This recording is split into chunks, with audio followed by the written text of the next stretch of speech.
Olá, meu nome é Luísa e eu vou falar sobre a primeira jurisprudência pesquisada. Trata-se de uma apelação civil de direito previdenciário julgada pela 7ª Câmara Civil de Curitiba em 17 de outubro de 2006.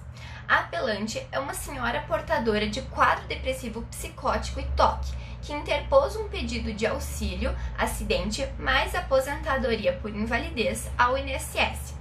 Ela alega que sua doença foi desenvolvida devido a um acidente de trabalho sofrido por ela.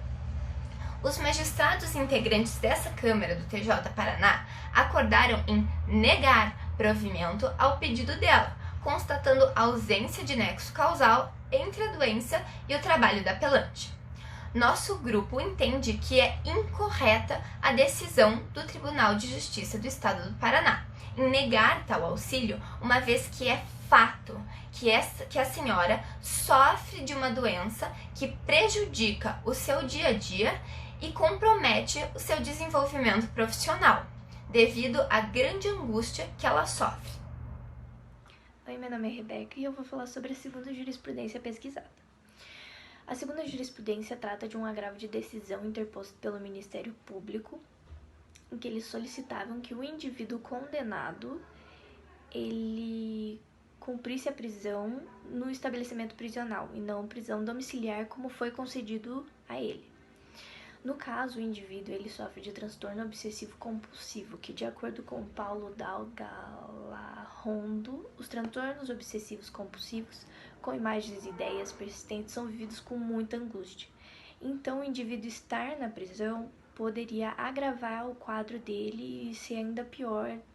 Desde o momento que ele entrou até o momento que ele saiu, ele poderia sair muito pior.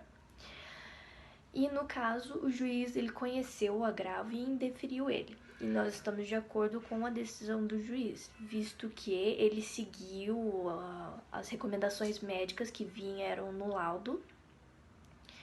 E também porque dessa maneira a pena pode cumprir a sua função de ressocialização. E assim também o indivíduo, no caso, ele não tem um agravo do quadro dele. Meu nome é Milena, eu vim aqui falar da terceira jurisprudência pesquisada. É uma jurisprudência da 5ª Câmara Criminal de Itapiranga, do dia 2/5/2019, que fala sobre o caso de um homem que incendiou a casa de sua ex-companheira e a ameaçou em certa ocasião. Foi atestado dolo, ele foi condenado.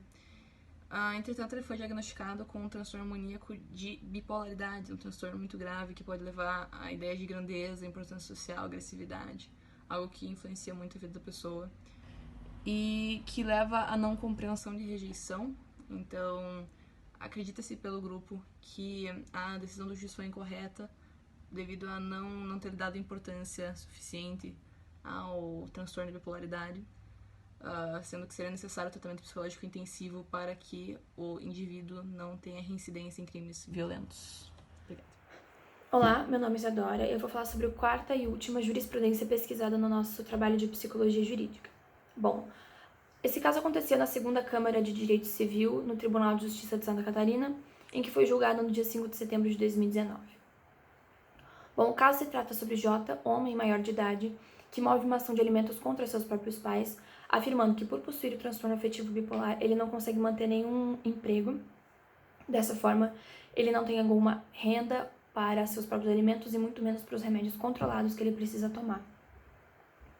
Ele afirma também ter vivido várias vezes de favor na casa de tios e amigos, mostrando um grande desinteresse dos próprios pais na melhora desse indivíduo. Ele atualmente reside num centro de psiquiatria e dependência química, mostrando uma vontade de melhorar e de tratamento. Ele também afirma ter tentado vários tratamentos diferentes ao longo dos anos, porém eles nunca foram muito efetivos. Através de uma análise, nós chegamos à conclusão de que a decisão do tribunal foi totalmente justa. O Tribunal de Santa Catarina decidiu que os pais deveriam separar uma quantia todo mês para que fosse reservada aos alimentos e medicamentos do filho. O que nós achamos ser uma decisão totalmente plausível, pelo indivíduo ter mostrado várias vezes o interesse de melhorar, estar sempre procurando tratamentos e estar atualmente residindo em um centro de psiquiatria e dependência química buscando a melhora do seu transtorno.